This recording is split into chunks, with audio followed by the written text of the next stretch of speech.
काश तू चांद होती मैं सितारा होता, अरे एक काश तू चांद होती मैं सितारा होता, आसमान में एक ऐसिया हमारा होता। तुझे तो दूर से देखते लोग, अरे एक ही तुझे तो दूर से देखते लोग, मगर पास जाने का हक सिर्फ हमारा होता।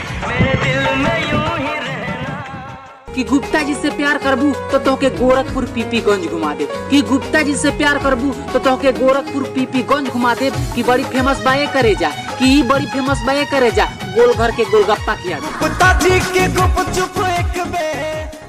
कि आवा कप्तानगंज में मिले तो के चाउमीन बर्गर पिज्जा खिया दे, कि आवा कप्तानगंज में मिले तो के चाउमीन बर्गर पिज्जा खिया दे। कि बड़ी फेमस बा रामकोला के अनसुईया आश्रम मंदिर, कि बड़ी फेमस बा रामकोला के अनसुईया आश्रम मंदिर, आवा तो के अपना 4 व्हीलर से घुमा दे।